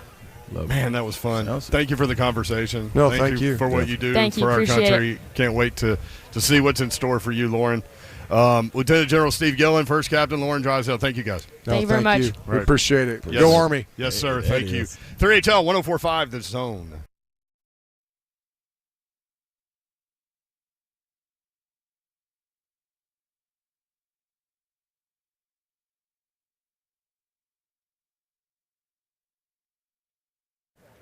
What's happening, people? Ron Slay here. The orders have been given. Yes, they have, and you need to take heed to this because you are the ones that need to go get a new car. Yes, that's right. You, the one listening to me right now. 2430 Gallons of Pike North. You can go right on in there, right to Music City Autoplex, and pick you out something beautiful. Anything late model used vehicle you're looking for, you want to make your day? Well, this is the opportunity. The orders have been given to turn over this inventory. What does that mean for you? That means thousands of dollars and hundreds of units that must be sold. Whatever it takes, they got to get it done. You can see the slash prices online at musiccityautoPlex.com if you want to. But if you go in right there to the lot in person, it'll show you. It's not just the Uncommon dealership. It's not just about the way they do business. It's all about the inventory, man, and it's right there ready for the taking. When you drive by, you see hundreds of vehicles. You don't see that anywhere else. Take advantage of this opportunity, man. I'm trying to say it with a sincere voice. It's Music City Autoplex. Go get your car. That was way low key. But I was using my sincere voice, Babson. That your sincere voice is Yes. like, Go get your car. go get you a car. That's what you need to say. You know what? That kind of voice is what you use for a moment's peace, salon and day spa. That kind of voice is what you use in the salon, right? In the spa. Everybody's there to relax. Maybe you have somebody in your life that needs to relax. Maybe you have somebody that needs a spa gift. Everybody loves spa gifts, trust me. And anybody that you know probably is overdue for a spa day. A moment's peace, salon and day spa. That's where you need to go. Let's see, it's December 9th. You got a few more days left before the holidays, so make sure you knock the gift out of the park. Choose your budget. You can spend a little, you can go lavish, you can choose a gift card, and they have 10 different services all under one roof at a Moment's Peace salon and day spa, from massages to manicures and pedicures, sunless tanning, waxing, facials. There's a hair salon there. They do makeup, you name it, they have it. They also have unique gifts in their lobby. There you go. Your shopping is done. A Moment's Peace salon and day spa. You can go grab a gift card 24/7 instantly on their website, amomentspeace.com, or give them a call, 615-224-0770. If you have any questions or special requests, they can help you out. Or you can always just stop by for personal service in Cool Springs, across Interstate 65, right there from Galleria Mall, intersection of Carruthers Parkway and Bakers Bridge Avenue. A Moment's Peace salon and day spa.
3HL 1045 The Zone. Brent Doherty, Don Davenport, Ron Slay, broadcasting live from Pennsylvania Convention Center in advance of Army Navy, presented by USAA.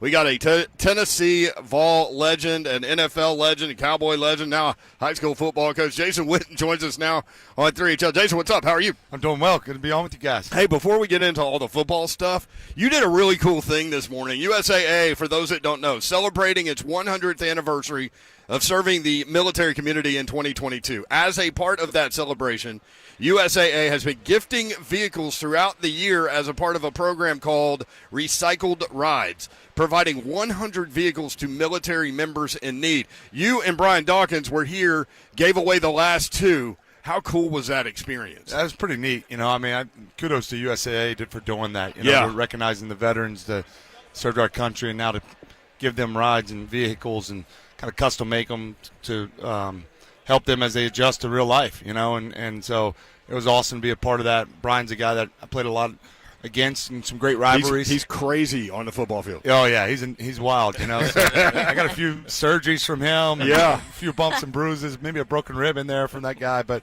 it was great to partner with him. Somebody I have a lot of respect for, and to honor those veterans. No better cause. So you gave the vehicle to Christopher Andrew, a Navy veteran, served 8 years, received a Purple Heart and Bronze Star with Valor.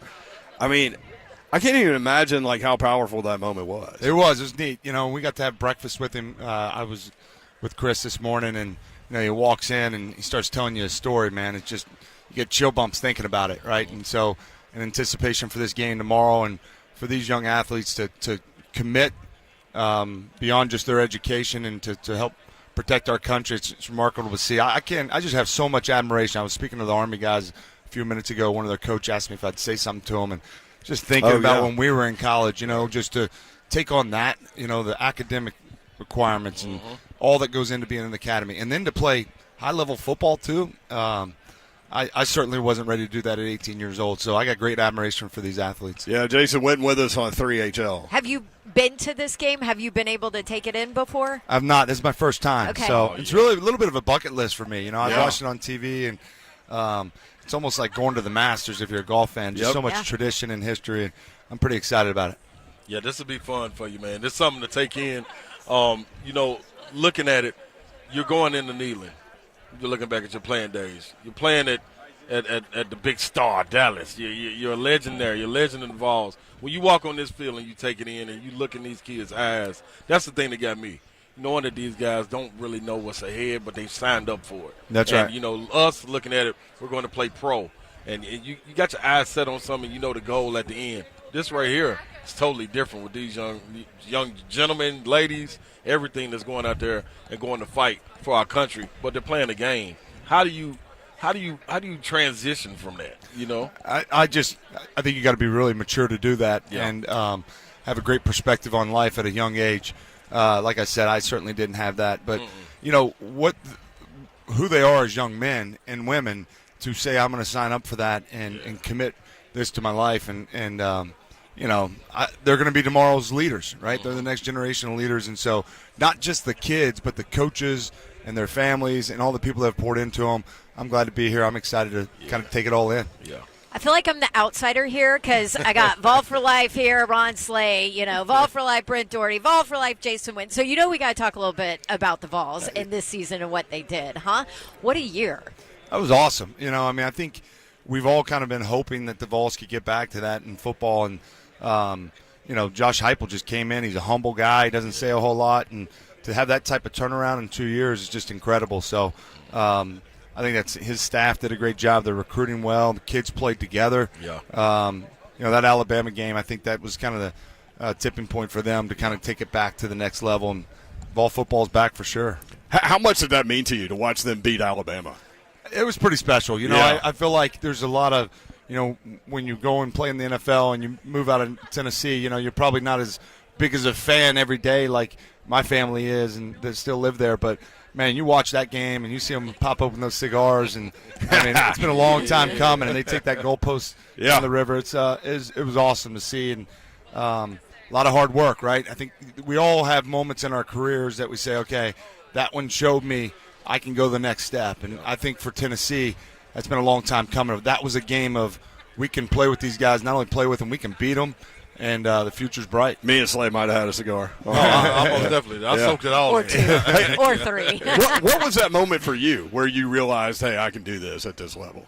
Really, it probably wasn't until my sophomore year. Yeah. We played in a bowl game against Michigan, and I was bouncing around, thought I had a chance, and I was figuring it out, finding a role, but kind of had a big game that day, and Michigan was ranked pretty high, and I thought, man, if this is the best out there, I think I got a chance. But, I think every kid has dreams and goals, but it's when you put the work in to go along with it that you say, okay, that's where the confidence comes, that I can do it over and over again. Certainly didn't think I was going to play 17 years in the NFL. I mean, by any means. 17 years. Over 13,000 yards receiving. Yeah. Like 74 touchdowns. It's crazy. What is the key to longevity at that level? Well, I think you first off, you got to get you got to be lucky just with your health, right? I mean, there's a lot of hits and stuff, so I was fortunate that way. But I think more than anything is just you got to keep going, right? Pushing yourself. I think all the great ones that I watched and admired as a kid, there's just something in them that said they were never satisfied. They always want more.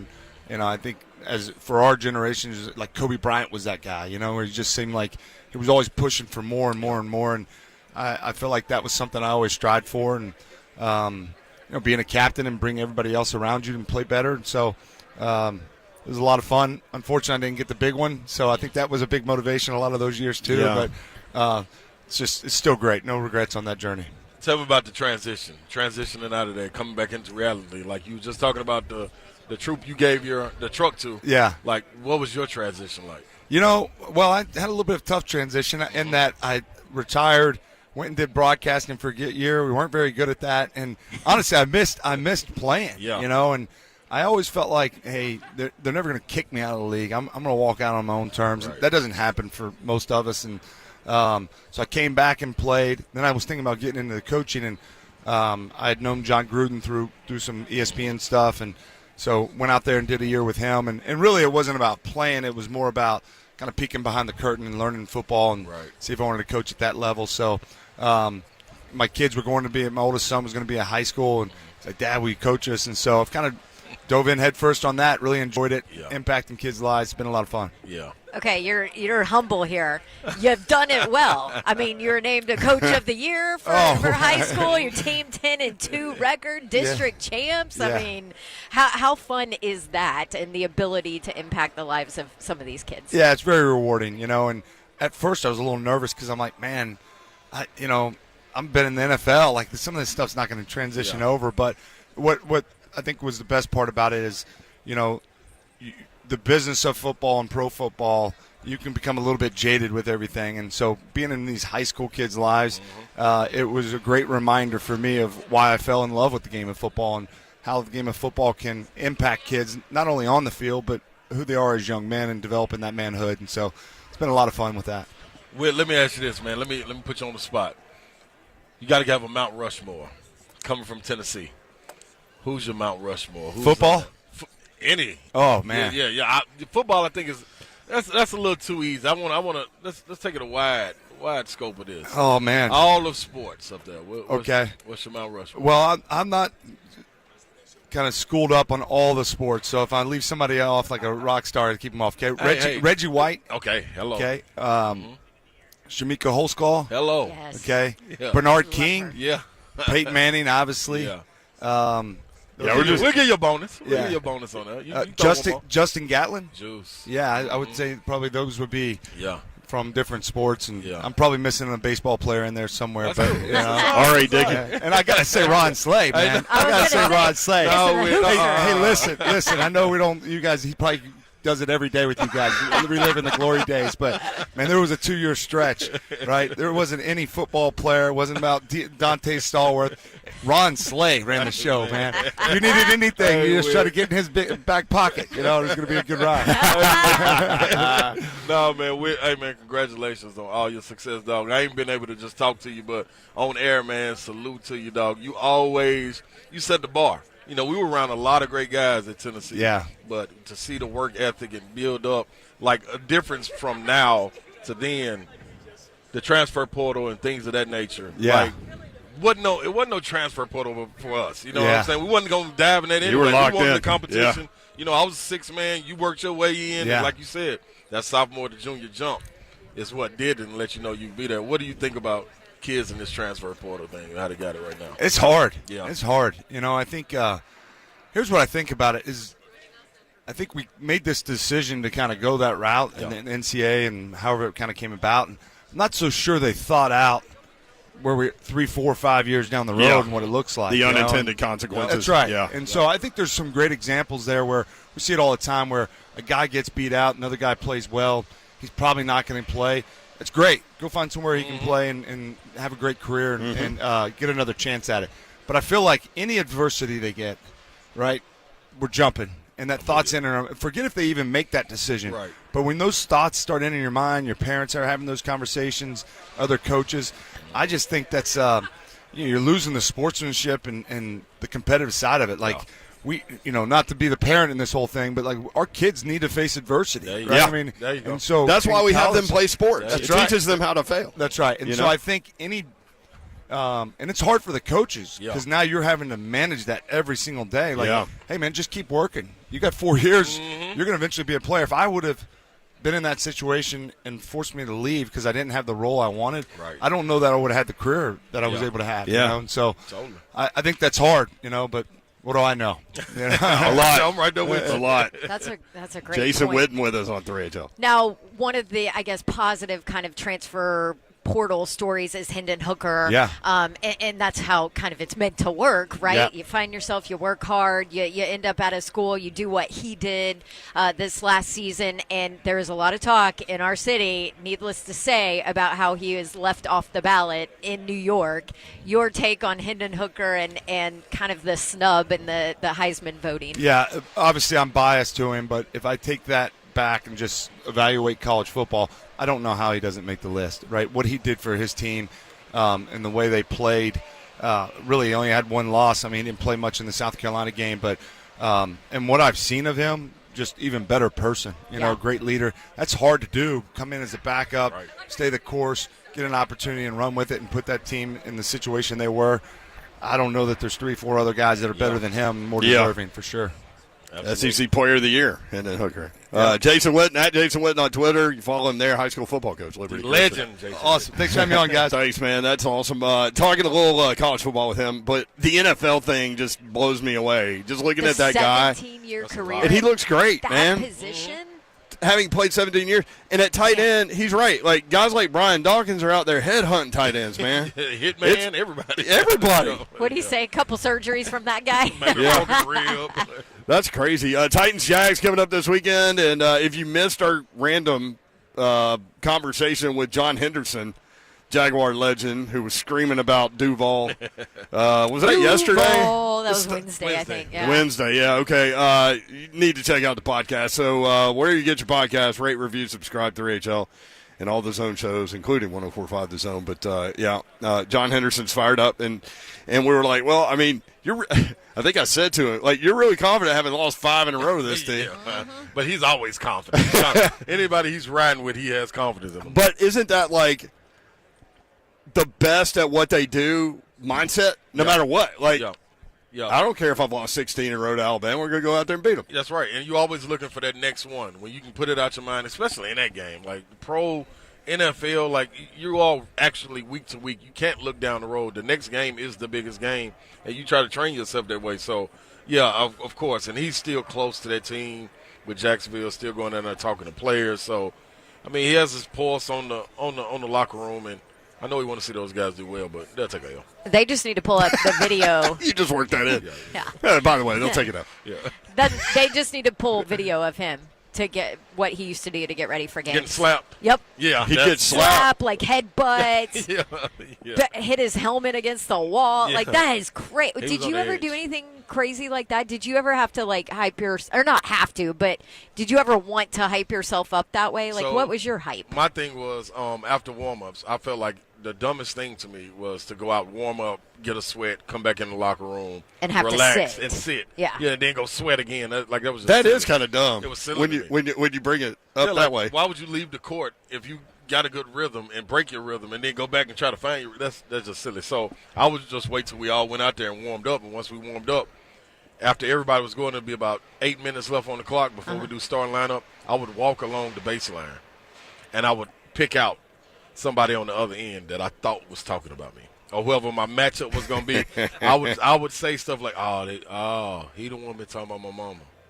Oh, okay. It's just like the program. Yeah, okay, so this what we on today. And I keep going until it builds all the way up, and then by the time jump ball happens, it's on. You're ready. Yeah, I would go There's out there a lot and of say something athletes that do that. to him.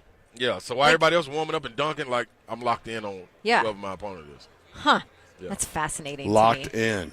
Without question. And then you lock the door and don't let them out. And then it's my time. Then it's welcome to the boom boom room. It's on. Brett Doherty, Rod Slay, and Don Davenport. Tennessee Titans coach Mike Vrabel ruling out wide receiver Treylon Burks for the Jacksonville Jaguars game. Kind of saw that coming. Yeah. Mixon for Cincinnati got the concussion. He missed 2 games. He's back this week, but you might see another missed game next week from Treylon Burks. I don't know. They need him. Man, what a catch though! I was just going to say he held on to it too. Yeah, he got knocked out. He got nailed. And held on to the ball. Yeah, he got nailed. It was serious. Did you guys see the video? Meanwhile, there are players on that team that drop balls thrown right to them with nobody on them. Yeah, you're absolutely right.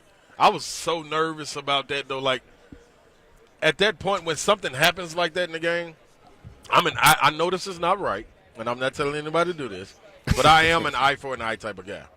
Yeah. You know what I'm saying? Like, somebody go get number 25. You took mine. Yeah. I got to be able to even the score. I ain't going to do nothing illegal, but I'm going to nail you.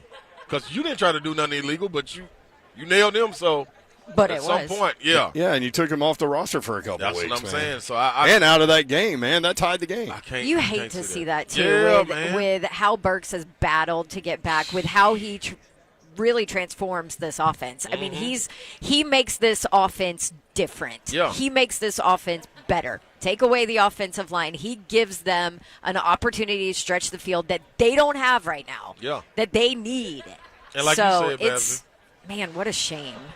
Looking at his growth from the preseason, from all the talks, him not being ready, then him trying to go back home and then come back to camp, be ready to go out of there, then take the injury after you start to see flashes, then you come back again and you're ready to go. Like, now you're out again. It's tough, man. And did you see, everybody I think saw that video of Mike Vrabel talking to him after his first touchdown where the guy comes and gets Derrick Henry, and he's like, yeah, but that was my guy. Mm-hmm. That was I should have blocked him. And Vrabel's like, you're good. Yeah. You're good. You made up for it. First NFL touchdown, probably not what he had in mind, but man, it just makes you like the kid even more, you know? And so you hate to see this. Yep. Hate to see it for the Titans, though. Hate it. Somebody hit me on Twitter and was like, you can't honestly think this Titans team can win a game come January. And I said, well, tell me who's healthy on the roster. That's what it all comes down to. Tell me who's healthy because, yes, I can see this team winning a game. I can and who's out on the other team's roster that they're playing in January. Like, I mean, you just can't. You can't tell. It's 4 weeks away.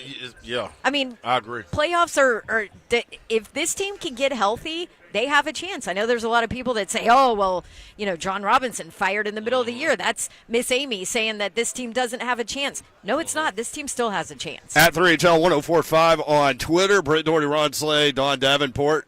Broadcasting live from Philadelphia in advance of Army Navy, presented by USAA. We'll be right back.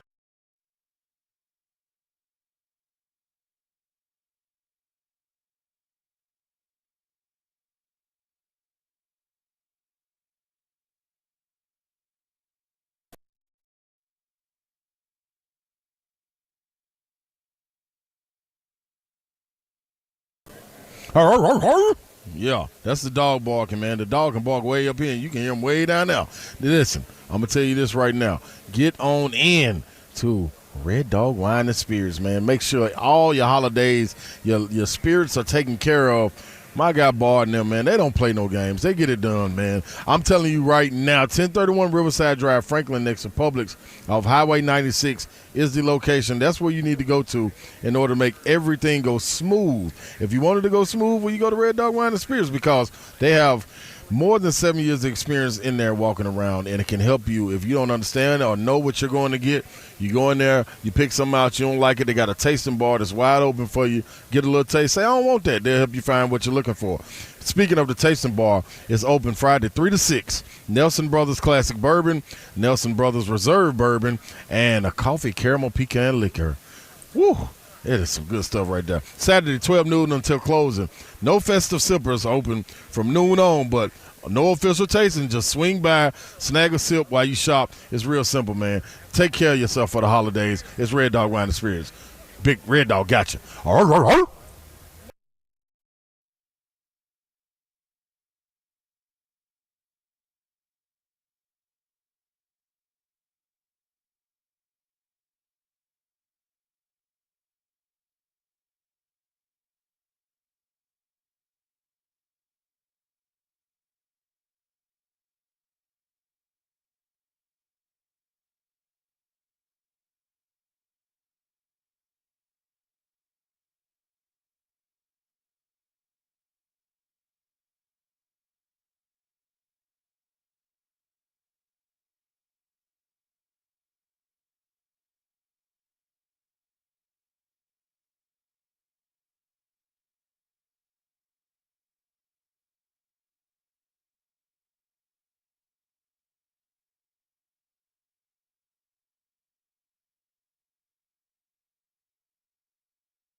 3HL 104.5 The Zone. Brett Doherty, Ron Slay, Don Davenport. They are dressed to the nines here in the Pennsylvania Convention Center, which is the old Reading Railroad Terminal, literally. And Dawn's sitting like right where the tracks went through here. Yes. And they're about to have their ball tonight. Looking good. Check our socials at 3HL on Instagram. 3HL 104.5 on Twitter. Navy 4-7. They just beat number 20 Central Florida. Army 5-6, but they've won 2 in a row. This game coming up tomorrow at 2 o'clock over at Lincoln Financial Field, just down the road from us here as we broadcast live in Philadelphia in advance of the Army-Navy game presented by USAA. Again, a couple of local players, 4 to be exact.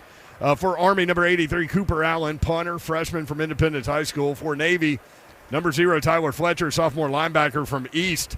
Actually having a great year. 31 tackles, 4 sacks, and an interception, just a sophomore. Elijah Oatsvall, number 59, freshman linebacker from Brentwood Academy. Number 88, Jackson Campbell, freshman wide receiver from Independence High School.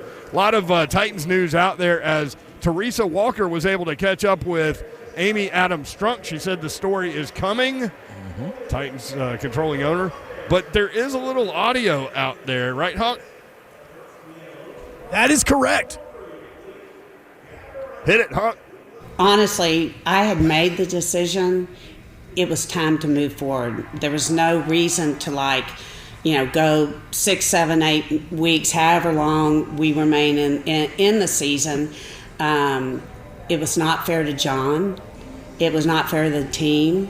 It just seemed the right thing. It gives us plenty of opportunity now to identify future candidates that we're going to interview, to get to know watch the internal candidates.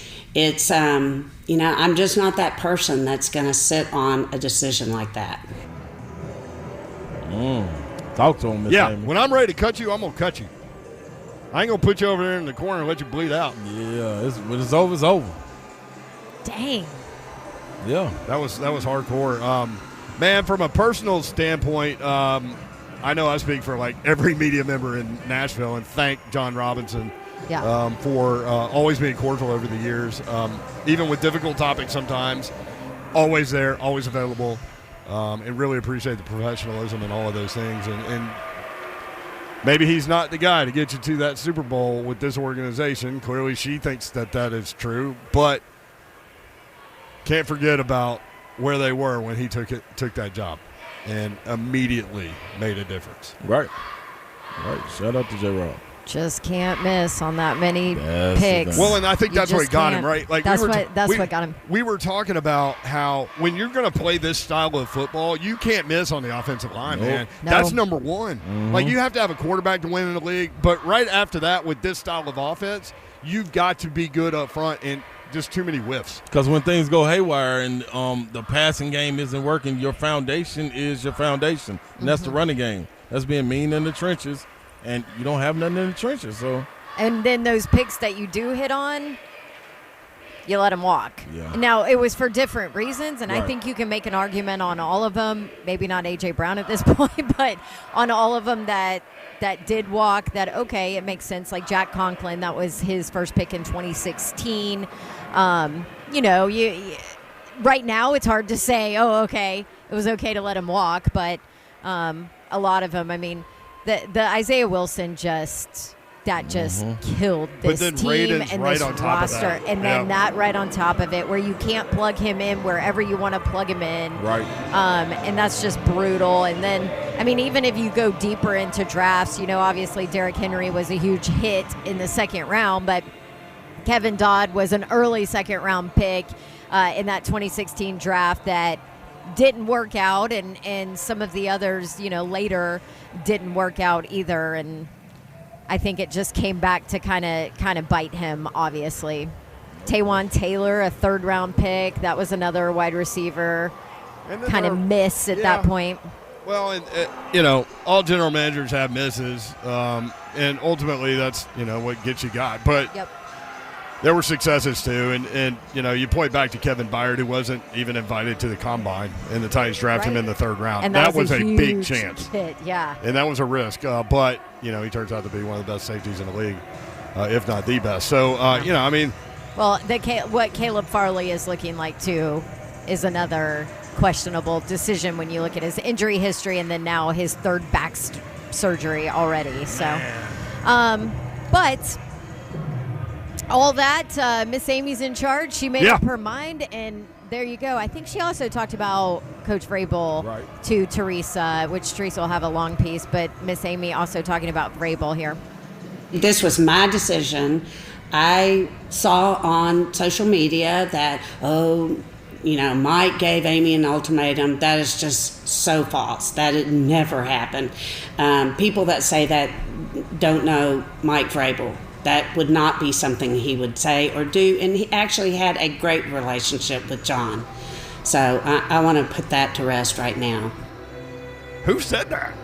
She said social media. I missed that. A lot of people have said that. Oh, now Mike Vrabel's in control. Whoa. That could have been anybody that on social media. It was all over social media. I mean, it's been said on our show, not by us, but like it's been talked about. I think it's funny that she went the direction of those people that have said that don't know Mike Vrabel. I'm like, those people that have said that don't know Amy Adams Strunk, because she ain't going to let anybody tell her what she can or can't do or deliver an ultimatum for her. Yep. And I think this is the answer, though. Like, she was fed up from the talk all week. I think, you know what I'm saying? And who else better than Teresa to go in there and have a sit-down with her and say, hey, let's clear the record. She probably been hearing it more than likely. She just said it on social media. So, like, come on, man, let me clear the air of all this. I am Miss Amy. I'm the same one you was cheering for that you said you love. So let me clear this and get out. And you want to hear from me? Everybody, a lot of media talking about they want to hear from Miss Amy. Well, you about to hear it. Here you go. And I'm going to talk to the longest tenured Associated Press, well-known, trusted journalist in this city about it. Here you go. Yeah, I think that was well thought out in terms of who she talked Without to question. first. Without question. Teresa's the best. This is the 123rd Army-Navy game coming up tomorrow, 2 o'clock kickoff. Please tune in on CBS. You'll be glad that you did. These guys, as we've said today, everybody on that field made the choice to lay their life on the line, place their life on the line for everyone watching that game. I think that's pretty powerful. This marks the 90th time America's game has happened in Philadelphia. Philly is roughly equidistant between the two academies. Army and Navy first played November 29th, 1890. They have played annually since 1930. The game has been televised nationally since 1945. And one of the top metered markets in